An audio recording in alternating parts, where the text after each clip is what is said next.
कहानी की शुरुआत में यूनाइटेड नेशंस का एक सीक्रेट एजेंट गाड़ी चलाते हुए सड़क पर फंसा हुआ था। तभी अचानक एक पुलिस वाले की मोटरसाइकिल ने उसकी गाड़ी का साइड मिरर तोड़ दिया और बिना पीछे देखे तेजी से निकल गया। जेरी तुरंत गाड़ी से उतरा। पीछे से कुछ और पुलिस वाले मोटरसाइकिल पर तेजी से उसी दिशा में भागते हुए गए। यूनाइटेड नेशन का सीनियर एजेंट होने के नाते पुलिस का ऐसा असामान्य व्यवहार देखकर जेरी को तुरंत समझ आ गया कि कुछ बहुत बड़ा हुआ है। उसने टूटे हुए साइड मिरर को उठाया। जैसे ही वह वापस गाड़ी में बैठने वाला था, तभी दूर कहीं जोर का धमाका हुआ। धमाका छोटा था लेकिन काफी तेज। आसपास की भीड़ अचानक घबराकर हर दिशा में भागने लगी। तभी एक और पुलिस वाला पीछे से आया। वह चिल्लाते हुए जेरी से बोला कि तुरंत गाड़ी के अंदर जाओ और किसी भी हालत में बाहर मत निकलना। लेकिन वह अपनी बात पूरी भी नहीं कर पाया था कि एक तेज रफ्तार कचरा ढोने वाला ट्रक उसे जोरदार टक्कर मारकर उड़ा देता है। ये देखकर जेरी और उसका परिवार सन्न रह गया। वह बेकाबू कचरा ट्रक भीड़ भरी सड़क पर अंधाधुंध दौड़ रहा था। वह सामने आने वाली हर गाड़ी को कुचलता हुआ निकल रहा था, चाहे वह टैक्सी हो, निजी कार हो या बस। किसी को समझ नहीं आ रहा था कि आखिर हो क्या रहा है, लेकिन जेरी को साफ लग रहा था कि उस ट्रक का ड्राइवर सामान्य हालत में नहीं है। जरूर कोई आपात स्थिति है। यहाँ से तुरंत निकलना जरूरी था।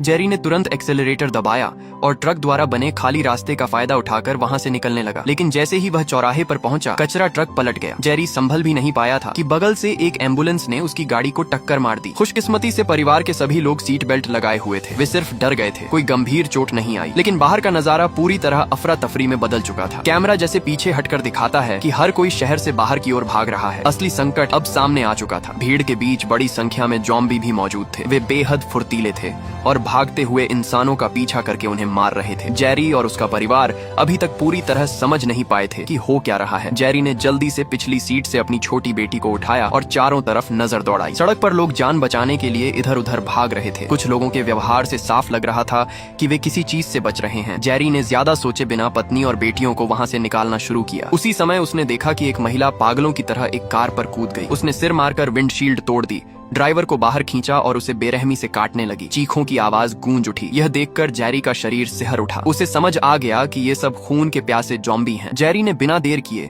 परिवार को सामने खड़ी एक मोटर होम की तरफ दौड़ाया। भागते समय उसकी छोटी बेटी का खिलौना गिर गया। जेरी ने तुरंत उसे उठा लिया। पहले हुई टक्कर के कारण खिलौना अचानक आवाज करने लगा। जेरी भागते हुए पीछे मुड़कर देख रहा था। जिसे अभी अभी काटा गया था, वह जमीन पर गिरकर जोर जोर से कांप रहा था। जेरी ने पहली बार अपनी आंखों से देखा कि एक सामान्य इंसान काटे जाने के बाद कैसे पूरी तरह बदल जाता है। उसने समय गिना। सिर्फ 12 सेकंड में वह व्यक्ति पूरी तरह चेतना खो बैठा और संक्रमित हो गया। संक्रमण की रफ्तार चौंकाने वाली थी। जेरी को तुरंत समझ आ गया कि इतनी भीड़ वाली सड़क पर हालात कितने भयानक हो सकते हैं।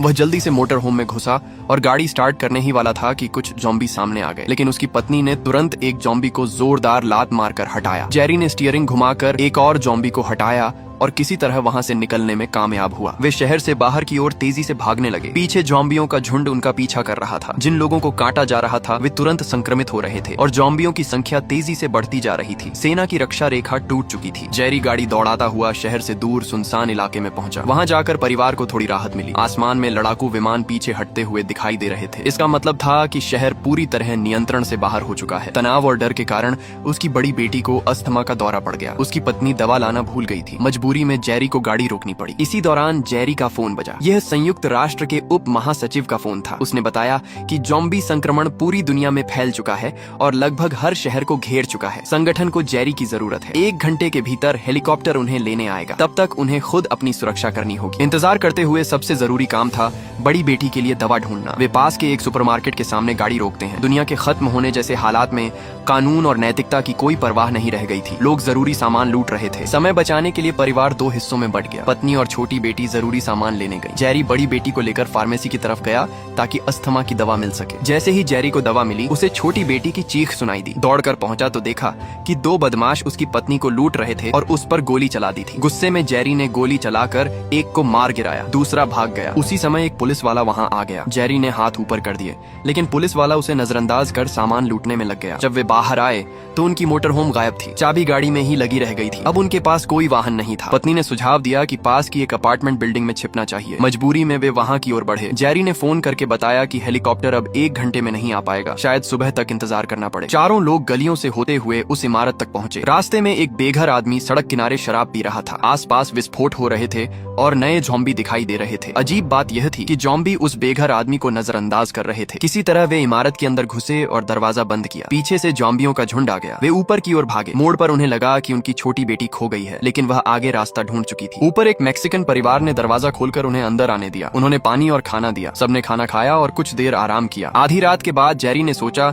कि उन्हें यहाँ से निकलना चाहिए। उसने उस परिवार को भी साथ चलने का सुझाव दिया, लेकिन वे डर के कारण अंदर ही रुकना चाहते थे। जेरी ने उनकी इच्छा का सम्मान किया। फिर उसने ज़ॉम्बियों से बचाव की तैयारी शुरू की। उसने एक मोटी पत्रिका और टेप से अपने हाथ पर सुरक्षा परत बांधी। एक चाकू को बंदूक से बांध लिया ताकि नजदीकी हमले में काम आ सके। निर्देश के अनुसार वे चुपचाप छत की ओर बढ़े। नीचे से ज़ॉम्बियों की आवाजें आ रही थीं। जैसे ही दरवाजा खोला, एक ज़ॉम्बी सामने आ गया। जेरी ने तुरंत गोली मार दी, लेकिन गोली की आवाज से पूरी इमारत के ज़ॉम्बी सक्रिय हो गए। वे तेजी से सीढ़ियां चढ़ने लगे। जेरी ने पत्नी से कहा कि वह पहले छत पर जाकर सिग्नल दे। वह खुद पीछे रहकर ज़ॉम्बियों को रोकने लगा, लेकिन ज़ॉम्बी ताकतवर और तेज थे। वे उसे दीवार से दबाने लगे। आखिरी पल में एक गोली चली और ज़ॉम्बी गिर गया। गोली चलाने वाला कोई और नहीं बल्कि उसी मैक्सिकन परिवार का छोटा लड़का था। ज़ॉम्बी उनके घर में भी घुस गए थे, सिर्फ वही बच पाया था। जेरी की पत्नी ने छत पर पहुंचकर फ्लेयर जला दिया। हेलीकॉप्टर ने सिग्नल देख लिया। जेरी भी लड़के को लेकर छत पर पहुंचा, लेकिन जेरी अचानक छत के किनारे गया और 1 से 12 तक गिनने लगा। लड़ाई के दौरान ज़ॉम्बी का खून उसके मुंह में चला गया था। वह नहीं जानता था कि इससे संक्रमण होगा या नहीं। अगर वह संक्रमित होता तो खुद नीचे कूद जाता।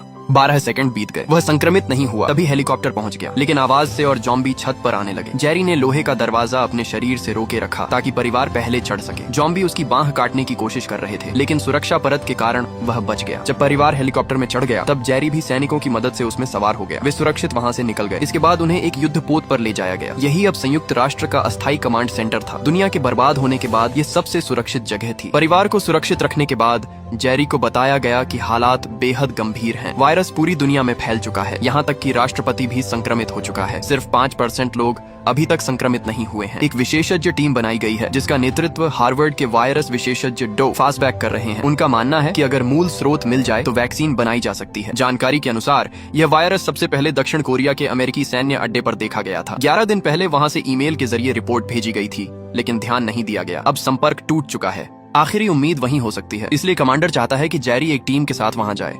जेरी पहले मना कर देता है क्योंकि वह परिवार को छोड़ना नहीं चाहता, लेकिन कमांडर साफ कह देता है कि यहाँ हर व्यक्ति को योगदान देना होगा। अगर वह नहीं गया तो उसके परिवार को जहाज से उतार दिया जाएगा। परिवार की सुरक्षा के लिए जेरी के पास कोई विकल्प नहीं बचता। वह मिशन स्वीकार कर लेता है। पत्नी को सैटेलाइट फोन देकर कहता है कि जब तक संपर्क बना रहे सब ठीक है। फिर वह दक्षिण कोरिया के लिए रवाना हो जाता है। डॉक्टर को भरोसा है कि वायरस के पीछे जरूर कुछ सुराग होगा। अगर स्रोत मिल गया तो समाधान भी मिल जाएगा। यह सुनकर जेरी को उम्मीद की एक किरण दिखाई देती है। शायद यह मिशन सफल हो सकता है। सीन कट होता है और हमें अलग ही लेवल के ज़ॉम्बीज दिखाए जाते हैं। 100 मीटर ऊंची दीवार को उन्होंने बस एक दूसरे के ऊपर चढ़कर ऐसे पार कर लिया जैसे वो कोई छोटी सी बाढ़ हो। रास्ते में एक बड़ी बस खड़ी थी जो उनका रास्ता रोक रही थी। उन्होंने बिना एक पल सोचे उसे सीधे उठाकर पलट दिया। हथियारबंद हेलीकॉप्टर ऊपर से पागलों की तरह गोलियां बरसा रहा था, लेकिन कुछ ही पलों में हेलीकॉप्टर पर ज़ॉम्बी लटक गए। आखिर में हेलीकॉप्टर इंसानों समेत सीधे नीचे गिर गया। उस समय पूरी दुनिया में ज़ॉम्बी वायरस का बड़ा विस्फोट हो चुका था। दुनिया को खत्म होने से रोकने के लिए जेरी को मजबूरी में एक मिशन दिया गया। उसे हार्वर्ड से आए एक वायरस विशेषज्ञ डॉक्टर की सुरक्षा करनी थी और वायरस के असली स्रोत तक जाकर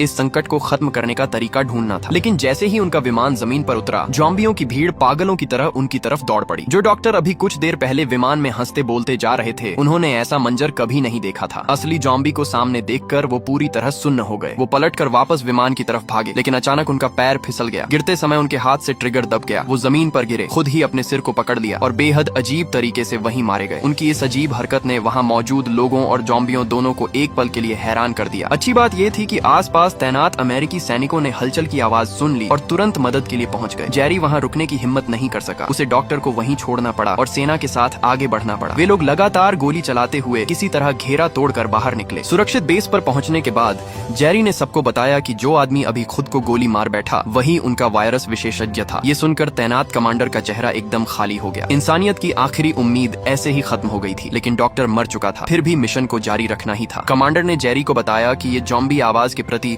बेहद संवेदनशील है। शरीर पर गोली मारने से सिर्फ उनकी रफ्तार कम होती है, सिर पर गोली मारने से या आग से ही उन्हें पूरी तरह खत्म किया जा सकता है। जेरी वायरस की असली शुरुआत जानना चाहता था। कमांडर उसे एक ऐसे घर में ले गया जो पूरी तरह जल चुका था। उसने कहा कि बिस्तर पर जो जला हुआ ढांचा है वो कोरिया का पहला संक्रमित व्यक्ति था। उसके बगल में जो अवशेष हैं वो उस कर्नल के हैं जिसे काटा गया था और वो भी संक्रमित हो गया था। अब उसके शरीर से सिर्फ 2 उंगलियां बची थीं जो कभी कभी हल्की सी हिलती थीं। जहां तक उसे काटने वाले की बात है, वो बेस का सैन्य डॉक्टर था। वो डॉक्टर फ्रंटलाइन फ्रंटलाइन से वापस लौटा था और उसे एक रहस्यमयी तरीके से मरे कोरियाई सैनिक की जांच के लिए भेजा गया था। कहा जाता है कि वो सैनिक 1 हफ्ते पहले लापता हो गया था। जब डॉक्टर उसकी मौत की वजह देख रहा था तभी वो सैनिक अचानक हरकत करने लगा। उसकी आंखें सफेद हो गईं और उसने सीधे डॉक्टर को काट लिया। डॉक्टर घायल होकर अमेरिकी बेस वापस आया। उसके बाद उसने बेस में लोगों को काटना शुरू कर दिया। कई गार्ड संक्रमित हो गए। आखिरकार उसे जबरदस्ती हथकड़ी लगाई गई, लेकिन हालात काबू में नहीं आए। मजबूरी में तैनात सैनिकों ने पूरे वार्ड को आग लगा दी और वहां मौजूद सभी लोगों को जला दिया। इससे ये साबित होता है कि डॉक्टर 12 सेकंड में नहीं बदला था, बल्कि काफी समय तक सामान्य रहा। जहां तक उस पहले सैनिक की बात है,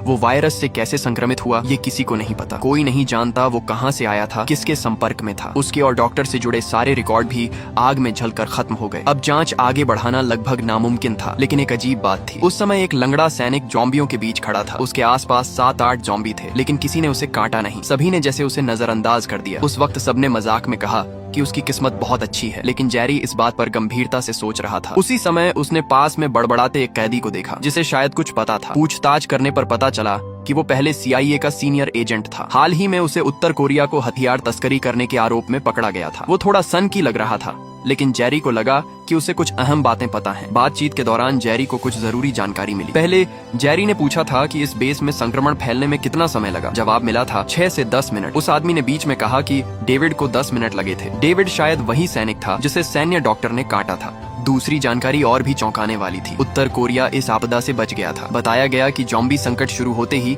उत्तर कोरिया ने सिर्फ 24 घंटे के अंदर 2 करोड़ 30 लाख लोगों के दांत उखाड़ दिए, ताकि अगर कोई संक्रमित हो भी जाए तो किसी को काटकर वायरस न फैला सके। उस आदमी ने आगे बताया कि जिस वजह से वो ये सब जानता है, क्योंकि उसे कम से कम 11 दिन से कैद में रखा गया है। उसने सैन्य डॉक्टर वाली घटना खुद अपनी आंखों से देखी थी। इसका मतलब ये है कि उसे पहले से ही हालात का अंदाजा था। अगर उन 11 दिनों में कोरियाई सैनिक के 1 हफ्ते तक गायब रहने का समय जोड़ दें तो कुल मिलाकर 18 दिन बनते हैं। यानी कम से कम 18 दिन पहले ही कुछ लोगों को जॉम्बी समस्या के बारे में पता चल चुका था। उसने एक और अहम बात बताई। पूरी दुनिया में अब सिर्फ एक देश मजबूती से खड़ा है, इजराइल। जॉम्बियों के इंसानों पर हमला शुरू करने से 1 हफ्ता पहले ही इजराइल ने अचानक पूरे देश को सील कर दिया था। उन्होंने देश के चारों तरफ 100 मीटर ऊंची दीवार बना दी थी, जिससे जॉम्बी अंदर न आ सके। ठीक इसी कदम ने उन्हें बड़े स्तर पर फैलने वाले संक्रमण से बचा लिया। मतलब साफ था, उन्हें पहले से अंदाजा था कि वायरस फैलने वाला है, तभी उन्होंने पहले ही इतनी बड़ी तैयारी कर ली। लेकिन इतनी बड़ी दीवार बनाना कोई छोटा काम नहीं था। इसे बनाने में कितना समय लगा ये किसी को नहीं पता। और सबसे बड़ी बात, इतनी बड़ी कार्रवाई के बारे में पश्चिमी देशों को कुछ पता क्यों नहीं चला।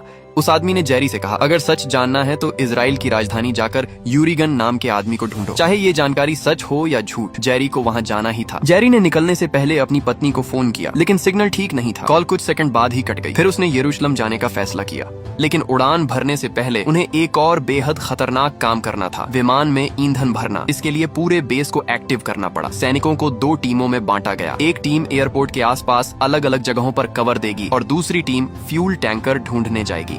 शोर कम रखने के लिए जेरी 2 सैनिकों की सुरक्षा में साइकिल से विमान की ओर बढ़ा। सब लोग पूरी तैयारी के साथ बेहद सावधानी से बिना आवाज किए आगे बढ़ रहे थे। तभी अचानक जेरी की पत्नी ने उसे कॉल कर दिया। फोन की घंटी बजते ही आसपास के जॉम्बी उग्र हो गए। पहले से तैयार सैनिकों ने तुरंत गोली चलाकर कवर दिया। जेरी घबराकर कॉल काट ही रहा था कि आसपास के सारे जॉम्बी पूरी तरह जाग चुके थे और उनकी तरफ तेजी से बढ़ रहे थे। इसी बीच कमांडर फ्यूल टैंकर लेकर पहुंच गया। उसने सीधे जॉम्बियों की भीड़ के बीच गाड़ी घुसा दी और रास्ता बनाते हुए विमान तक पहुंच गया। सैनिक एक तरफ ईंधन भर रहे थे और दूसरी तरफ लगातार जॉम्बियों से लड़ रहे थे। स्नाइपर भी कवर दे रहे थे। काफी संघर्ष के बाद वे लोग किसी तरह विमान के करीब पहुंच गए, लेकिन सबसे पीछे रह गया जेरी। अचानक एक जॉम्बी ने उसे गिरा दिया। वो उसे काटने ही वाला था कि कमांडर ने गोली चलाकर उसे बचा लिया, लेकिन उसी समय कमांडर का ध्यान बंट गया और एक जॉम्बी ने उसकी जांघ में काट लिया। जेरी ये देखकर अंदर से टूट गया। उसे गहरा अफसोस हुआ, लेकिन अब कुछ भी बदलना संभव नहीं था। जेरी हेलीकॉप्टर पर चढ़ गया। विमान में ईंधन भर चुका था, बस पाइप हटाना बाकी था। एक सैनिक ने खुद को बलिदान करने का फैसला किया और पाइप निकालने चला गया। जेरी तेजी से कॉकपिट में घुसा, जॉम्बियों को बाहर रोकते हुए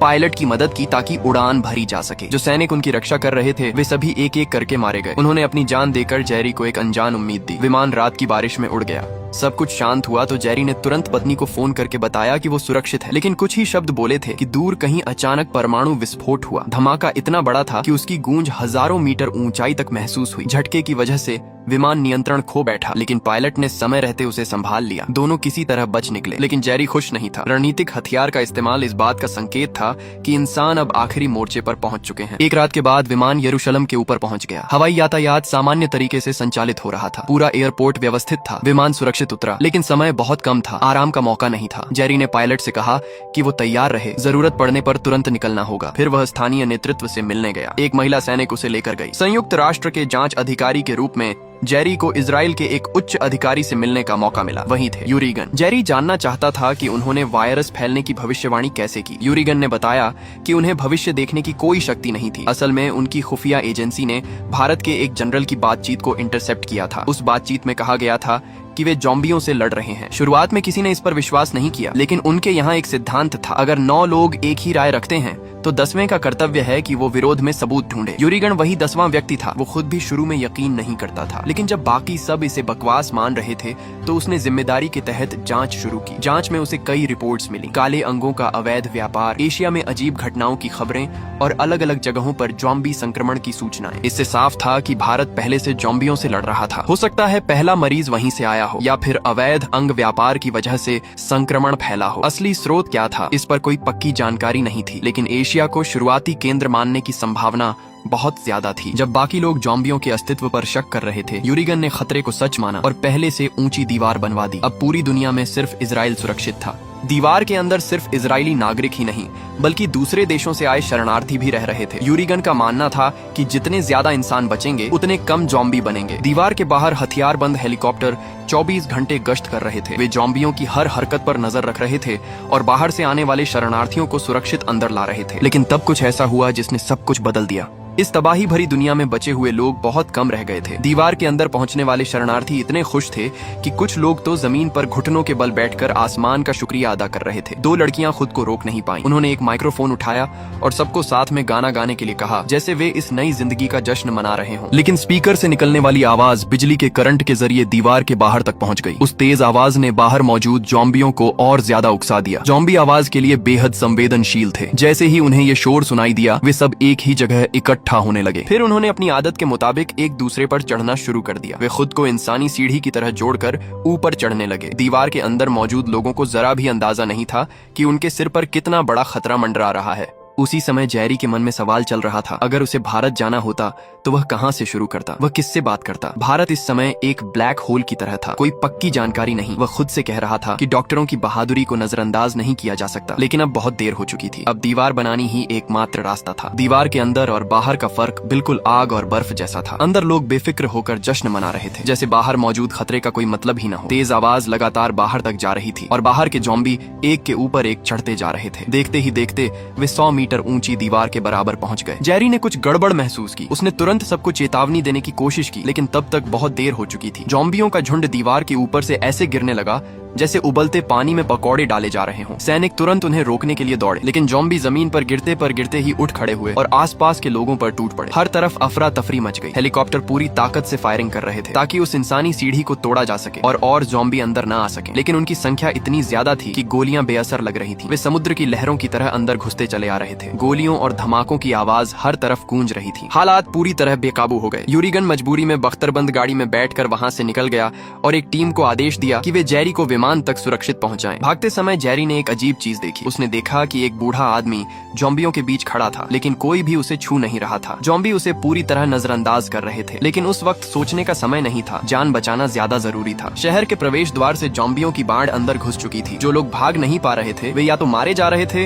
या खुद ज़ॉम्बी बनते जा रहे थे। जो तेज दौड़ सकते थे वही बच पा रहे थे। एक जगह एक सैनिक को ज़ॉम्बियों ने पकड़ लिया। उसने समझ लिया कि अब बचना मुश्किल है। उसने तुरंत ग्रेनेड निकाला और खुद को उड़ा दिया ताकि साथ में कई ज़ॉम्बी भी खत्म हो जाएं। जेरी को लेने के लिए हेलीकॉप्टर तैयार था, लेकिन रास्ता पूरी तरह ज़ॉम्बियों से भरा था। भारी फायरिंग के बावजूद वे आगे बढ़ते ही जा रहे थे। मजबूरी में जेरी और उसकी टीम पास के एक टावर की तरफ भागे। वहीं जेरी ने फिर वही अजीब बात देखी। एक बेहद दुबला पतला लड़का जिसे देखकर लगता था कि वह ल्यूकेमिया का मरीज है, ज़ॉम्बियों के बीच खड़ा था और कोई उसे छू नहीं रहा था। सारे ज़ॉम्बी उसे छोड़कर बाकी लोगों पर हमला कर रहे थे। अब जेरी का शक और मजबूत हो गया। उसे लगने लगा कि शायद गंभीर बीमार या कमजोर लोगों को ज़ॉम्बी नजरअंदाज कर रहे हैं, लेकिन उस समय रुककर इस पर सोचने का मौका नहीं था। सैनिकों ने ग्रेनेड फेंक कर रास्ता साफ करने की कोशिश की। धमाका हुआ, लेकिन पूरी तरह सफाई नहीं हुई तो एक और ग्रेनेड फेंका गया। धुआं छंटने के बाद कई ज़ॉम्बी उड़े पड़े थे, लेकिन एक महिला सैनिक के हाथ पर काट लिया गया था। जेरी ने बिना देर किए चाकू निकाला और उसका हाथ कलाई से काट दिया। उसने तुरंत कपड़े से खून रोकने की कोशिश की। वह सेकंड गिन रहा था। अगर संक्रमण फैलता तो साथ खड़े सैनिक तुरंत गोली मार देते, लेकिन कट सही समय पर हुआ था। वायरस उसके शरीर में नहीं फैल पाया। वे आगे भागे, लेकिन ज़ॉम्बी हेलीकॉप्टर तक पहुंच गए। कुछ ज़ॉम्बी उस पर कूद पड़े। हेलीकॉप्टर नियंत्रण खो बैठा और वहीं गिरकर टूट गया। अब उनके पास पैदल भागने के अलावा कोई रास्ता नहीं था। एयरपोर्ट पर हालात और भी खराब थे। हर तरफ ज़ॉम्बी थे। जो कुछ गिने चुने यात्री विमान थे उनमें जगह बहुत कम थी। जेरी का पायलट यह सोचकर उड़ चुका था कि जेरी मारा गया है। आखिरी उम्मीद के तौर पर जेरी ने रनवे पर खड़े एक सिविलियन विमान की तरफ देखा। वे सब दौड़कर उसके सामने पहुंचे। सैनिकों ने हथियार दिखाकर विमान को जबरन रुकवाया। पायलट के पास कोई विकल्प नहीं था। उसने सीढ़ी नीचे कर दी। आखिर में सिर्फ जेरी और घायल महिला सैनिक ही विमान में चढ़ पाए। पायलट ने नियम के अनुसार उनके हथियार बाहर फेंक दिए। उसे नहीं पता था कि यही फैसला आगे चलकर सबसे बड़ी गलती साबित होगा। विमान में भगदड़ से भागे हुए लोग भरे थे। उड़ान भरने के बाद सबने राहत की सांस ली, लेकिन जो पीछे रह गए थे वे या तो ज़ॉम्बी बन गए या बम धमाकों में मारे गए। उड़ान के दौरान जेरी ने महिला सैनिक के जख्म को दोबारा साफ किया और पट्टी बांधी। उसके हाथ की सफाई देखकर वह चौंक गई। उसने पूछा, क्या वह डॉक्टर है? जेरी ने कहा कि वह डॉक्टर नहीं है, लेकिन उसने पहले अपने घर के सुअरों का इलाज किया है, इसीलिए हड्डी टूटने या कटने जैसी चोटें संभालना जानता है। महिला सैनिक ने पूछा कि हाथ काट देने से संक्रमण क्यों रुक गया? जेरी के पास पक्का जवाब नहीं था, लेकिन उसे बूढ़े आदमी, बीमार लड़के और लंगड़े सैनिक की याद आई। उसे लगा कि शायद जिन लोगों की हालत पहले से खराब है उन्हें ज़ॉम्बी संक्रमित नहीं कर रहे। उसे तुरंत विश्व स्वास्थ्य संगठन के नजदीकी रिसर्च सेंटर का पता चाहिए था, ऐसा जो वैक्सीन बना सके। उसने सैटेलाइट फोन से संपर्क किया और पायलट को रास्ता बदलने के लिए कहा, लेकिन तभी विमान में कुछ अजीब हुआ। एक कुत्ता लगातार टॉयलेट के दरवाजे पर भौंक रहा था। एयर होस्टेस ने दरवाजा खोला। उसी समय विमान के दूसरे हिस्से में जेरी को हलचल महसूस हुई। जब उसने पर्दा हटाकर देखा तो अंदर भयानक हाल था। एक ज़ॉम्बी टॉयलेट में छिपा था और अब हमला शुरू हो चुका था। जेरी ने सबको शांत रहने और आवाज न करने को कहा। उन्होंने सूटकेस लगाकर रास्ता बंद करने की कोशिश की, लेकिन गलती से एक सूटकेस गिर गया। आवाज सुनते ही ज़ॉम्बी टूट पड़े। हजारों मीटर की ऊंचाई पर अफरा तफरी मच गई। कुछ लोग जेरी के साथ डटे रहे, बाकी कॉकपिट की तरफ भागे। पायलट दरवाजा खोलना चाहता था, लेकिन सह पायलट ने मना कर दिया, क्योंकि इससे कोई नहीं बचेगा। ज़ॉम्बी अंदर घुस आए। इतनी तंग जगह में बिना हथियार के लड़ना नामुमकिन था। जेरी बैग से उन्हें रोकने की कोशिश कर रहा था। तभी महिला सैनिक ने पिस्तौल से कुछ गोलियां चलाई, लेकिन गोलियां कम थीं। वे ज्यादा देर नहीं टिक सकते थे। जेरी की नजर उसके ग्रेनेड पर पड़ी। उसके दिमाग में एक खतरनाक योजना आई। वह ज़ॉम्बियों को उड़ाने के लिए नहीं, बल्कि विमान के साइड में छेद करने के बारे में सोच रहा था, ताकि हवा का तेज दबाव ज़ॉम्बियों को बाहर खींच ले। लेकिन इससे उन यात्रियों को भी खतरा था जो अभी संक्रमित नहीं थे। वह फैसला नहीं कर पा रहा था। उसने महिला सैनिक की तरफ देखा। चारों तरफ चीखें गूंज रही थीं। बचने का कोई रास्ता नहीं था। दोनों ने एक दूसरे की आंखों में देखा। तभी इस आदमी ने सच में विमान के अंदर बम फेंक दिया, क्योंकि विमान के सभी यात्री पहले ही ज़ॉम्बी बन चुके थे। इसलिए उस वक्त उसके पास सब कुछ दांव पर लगाने के अलावा कोई रास्ता नहीं था। एक जोरदार धमाके के साथ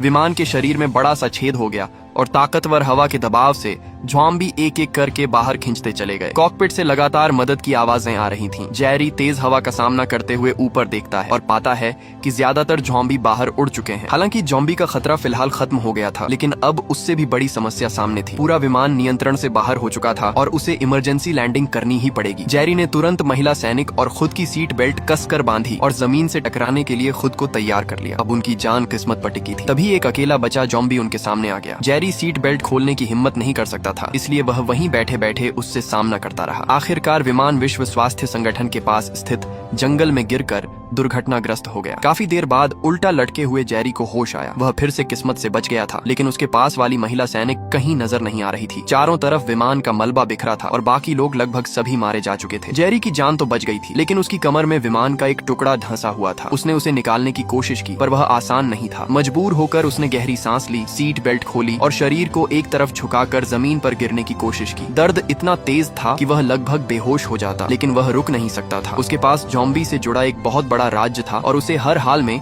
विश्व स्वास्थ्य संगठन तक पहुंचना था। उसी वक्त पता चला कि वह महिला सैनिक भी जिंदा बच गई है। दोनों घायल हालत में एक दूसरे का सहारा लेकर काफी देर तक चलते रहे और आखिरकार पास के विश्व स्वास्थ्य संगठन के रिसर्च सेंटर तक पहुंच गए। गेट पर पहुंचते पहुंचते जेरी की हालत बिगड़ गई और वह बेहोश हो गया। महिला सैनिक को पता नहीं था कि अंदर की जगह सुरक्षित है या नहीं, इसलिए उसने अंदर मौजूद लोगों से मदद की गुहार लगाई। उधर कमांड जहाज पर जब यह खबर पहुंची कि जेरी का विमान दुर्घटनाग्रस्त हो गया है और उससे संपर्क टूट गया है, तो कमांडर ने मान लिया कि वह मर चुका है। उसने तुरंत उसका परिवार जहाज से उतारने का आदेश दे दिया और उन्हें जमीन पर बने शरणार्थी कैंप में भेजने की तैयारी शुरू कर दी। एक साथी ने जितना हो सका समय टालने की कोशिश की, लेकिन आपदा के समय इंसानियत की कीमत बहुत कम रह जाती है। आखिरकार जेरी का परिवार मजबूरी में विमान में बैठकर जहाज छोड़ देता है। जेरी को इस बारे में कुछ भी पता नहीं था। वह लगातार 3 दिन और 3 रात तक बेहोश रहा। जब उसे होश आया तो सबसे पहले उसने अपने साथी से संपर्क किया और बताया कि वह जिंदा है। उधर से यह सुनकर सब हैरान रह गए, लेकिन जब जेरी को पता चला कि उसके परिवार को जहाज से उतार दिया गया है तो वह गुस्से से भर गया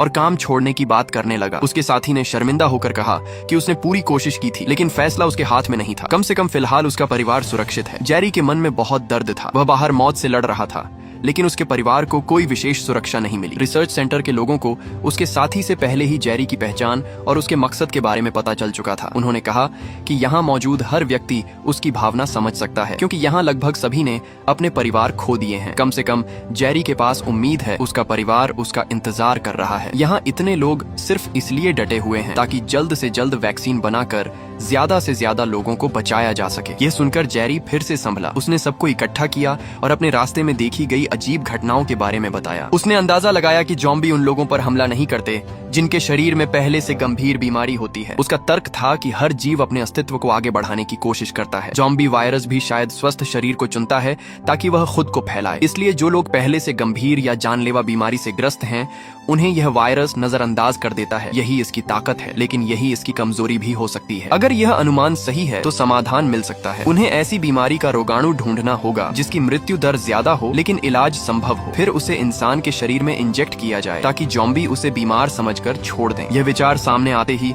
सबके लिए नई उम्मीद पैदा हो गई। एक महिला वैज्ञानिक ने कहा कि प्रकृति में ऐसा व्यवहार देखने को मिलता है जहां शिकारी बीमार शिकार से बचते हैं। इसे परखने का तरीका सीधा है। लैब में चेचक और फ्लू जैसे रोगाणु मौजूद हैं। अगर कोई व्यक्ति खुद पर परीक्षण करे और फिर ज़ॉम्बी के सामने जाए तो सच्चाई सामने आ जाएगी। लेकिन एक समस्या थी। जहां ये रोगाणु रखे थे उस गोदाम के आसपास 100 से ज्यादा ज़ॉम्बी घूम रहे थे। वहां से नमूना लाना लगभग मौत को दावत देने जैसा था। फिर भी जेरी ने जोखिम उठाने का फैसला किया। उसके साथ महिला सैनिक और एक शोधकर्ता भी थे। तीनों साधारण सुरक्षा उपकरण लेकर एक टीम की तरह खतरनाक बी सेक्शन में दाखिल हुए। वे बहुत सावधानी से चल रहे थे ताकि कोई आवाज न हो। हर कदम सोच समझ कर रखा जा रहा था, लेकिन गलती से एक खाली चीज को पैर लग गया और हल्की आवाज हो गई। कंट्रोल रूम में बैठे लोग घबरा गए। शुक्र था कि ज़ॉम्बी थोड़ी दूरी पर थे। आगे बढ़ते हुए उन्होंने रोशनी जला दी ताकि अंधेरे में ठोकर न लगे। अब वे और ज्यादा सावधान थे, लेकिन जब वे लैब के पास पहुंचे तो फर्श पर बिखरे कांच पर पैर पड़ गया और तेज आवाज हुई। आसपास के ज़ॉम्बी हरकत में आ गए। बी सेक्शन में ज्यादातर ज़ॉम्बी लंबे समय से बिना किसी शोर के सुस्त हालत में थे, इसलिए उनकी चाल धीमी थी। एक कमरे में एक ज़ॉम्बी गोल गोल घूम रहा था। जैसे ही वह दूसरी दिशा में मुड़ा, महिला सैनिक नीचे झुककर आगे बढ़ी और बाकी दोनों उसके पीछे पीछे निकल गए। लेकिन कुछ कदम बाद सामने एक और ज़ॉम्बी आ गया। टकराव से बचने के लिए उन्होंने दरवाजा खोलकर गलियारे से निकलने की सोची। दरवाजा खोलते समय आवाज हो गई और आसपास के ज़ॉम्बी गरजने लगे। वे धीरे धीरे दरवाजा खोलते रहे, लेकिन इस शोर से लगभग सभी ज़ॉम्बी जाग गए और उनकी तरफ बढ़ने लगे। जेरी ने कुल्हाड़ी फंसाकर दरवाजे को संभाला ताकि वह दोबारा आवाज न करे। किसी तरह वे बेसमेंट तक पहुंच गए, लेकिन घबराहट में शोधकर्ता से एक अलमारी टकरा गई और आवाज से एक महिला ज़ॉम्बी उनकी तरफ आ गई। मजबूर होकर महिला सैनिक ने उसे गोली मार दी। गोली की आवाज से और ज़ॉम्बी आकर्षित हो गए। इस स्थिति से निकलने के लिए जेरी ने योजना बनाई। वह खुद शोर मचाकर सभी ज़ॉम्बियों को अपनी तरफ खींचेगा ताकि बाकी दोनों रोगाणु ले सकें। सभी ज़ॉम्बी उसके पीछे भागने लगे। उसने कमरे की बनावट का फायदा उठाकर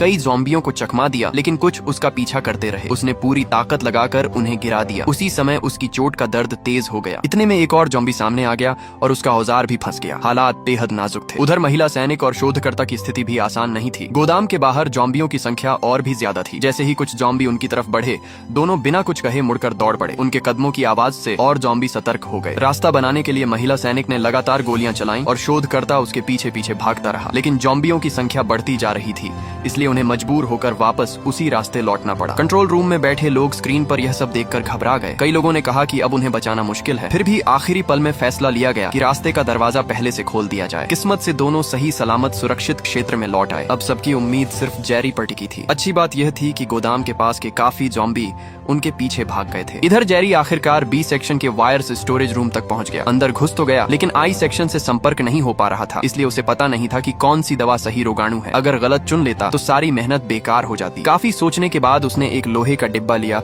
और जो जो दवाएं उसे सही लगी सब उसमें भर ली। तभी बाहर अचानक एक ज़ॉम्बी आकर दरवाजे के सामने खड़ा हो गया। हथियार बाहर रह गए थे और अब वह कांच के दरवाजे के उस पार खड़ा उसे देख रहा था। दोनों कुछ पल तक एक दूसरे को देखते रहे। यह लैब बहुत ठंडी थी क्योंकि यहाँ रोगाणु सुरक्षित रखे जाते थे। अगर ज्यादा देर रुकता तो ठंड से ही मर सकता था। अब जेरी के पास एक ही रास्ता बचा था। उसने खुद को ही प्रयोग का विषय बनाने का फैसला किया। दराज से एक इंजेक्शन निकाला और तय किया कि खुद को कोई रोगाणु लगाएगा। इसमें कई खतरे थे। उसे नहीं पता था कौन सा वायरस असर करेगा। अगर गलत चुन लिया तो वह खुद मर सकता था। अगर सही भी चुना तो क्या वाकई ज़ॉम्बी उसे छोड़ देंगे, इसका भी भरोसा नहीं था। लेकिन अब उसके पास कोई और विकल्प नहीं था। उसने एक शीशी उठाई और खुद को इंजेक्शन लगा लिया। फिर कैमरे की तरफ देखकर एक छोटा सा संदेश लिख दिया कि उसके परिवार से कह दिया जाए कि वह उनसे प्यार करता है। इसके बाद वह शांत होकर इंतजार करने लगा। कुछ देर बाद बाहर खड़ा ज़ॉम्बी दरवाजा पीटने लगा।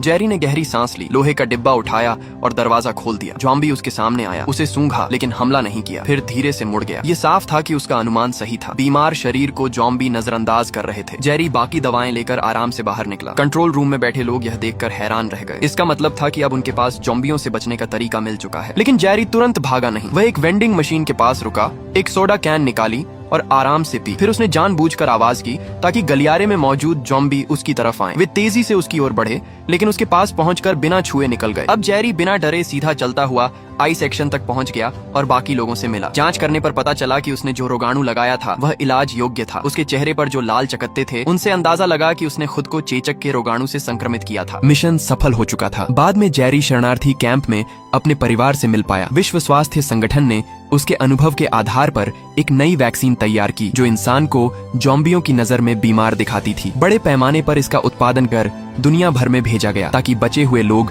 सुरक्षित रह सकें। ये पूरी तरह इलाज नहीं था लेकिन इससे इंसानों को समय मिल गया। अब वे ज़ॉम्बियों के बीच से गुजर सकते थे और जवाबी कार्रवाई भी शुरू कर सकते थे। हालांकि वायरस का असली स्रोत अब भी नहीं मिला था। जब तक उसका पता नहीं चलेगा खतरा पूरी तरह खत्म नहीं होगा। इसलिए इंसानों की लड़ाई अभी जारी है।